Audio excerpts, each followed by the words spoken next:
میر کے حوالے سے یہ ایک نقطہ اٹھایا جاتا ہے کہ میر کے یہاں فلسفیانہ مضامین کے حامل اشعار نہیں ہیں، لہٰذا میر تقی میر فقط جذب و احساس کے شاعر تھے، فلسفیانہ طرز کے شاعر نہیں تھے۔ ایسا ہرگز نہیں ہے۔ اگر میر تقی میر کے کلام کا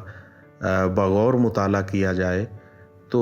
یہ نقطہ واضح ہو جاتا ہے کہ میر کے یہاں فلسفیانہ مضامین کے حامل کئی ایک اشعار ہیں۔ ہاں، یہ بات ضرور ہے کہ میر کے اسلوب کا نمایاں پہلو فلسفیانہ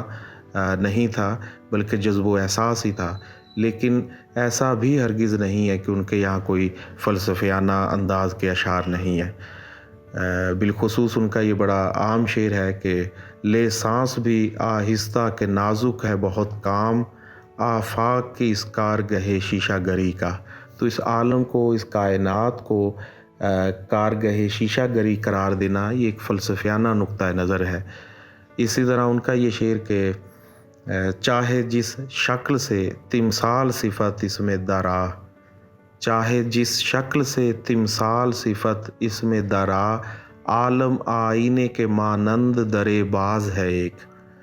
کہ یہ جو عالم ہے، دنیا ہے، یہ آئینے کی طرح ایک کھلا ہوا دروازہ ہے، تو اس میں کوئی بھی شکل اختیار کر لے لیکن عکس کی صورت اس کے اندر آ۔ تو یہ کائنات کی نزاکت کے حوالے سے، کائنات کی ساخت کے حوالے سے یہ ایک ان کا فلسفیانہ نقطہ نگاہ ہے، اور یہ جو فلسفیانہ فکر ہے یہ مرزا عبدالقادر بیدل سے مستعار فکر ہے، جو فارسی کے کاداور شاعر تھے۔ ان کے یہاں یہ ایک شعر موجود ہے اس کائنات کی نزاکت کے حوالے سے کہ نزاکت ہاست در آغوش مینا خانہ حیرت، میا برہم مزن تا نشکنی رنگ تماشا را،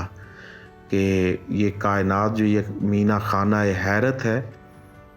اور اس میں کئی ایک نزاکتیں ہیں، تجھے چاہیے کہ تو اپنی پلکیں نہ جھپکے، کیونکہ جب تو کوئی اپنی پلک جھپکے گا تو اس وقت عین ممکن ہے تو اس کائنات کے کسی اہم نظارے سے محروم ہو جائے، اسے دیکھ نہ سکے۔ تو اپنی آنکھیں کھلی رکھ اور اس کائنات کا مشاہدہ کرتے رہے۔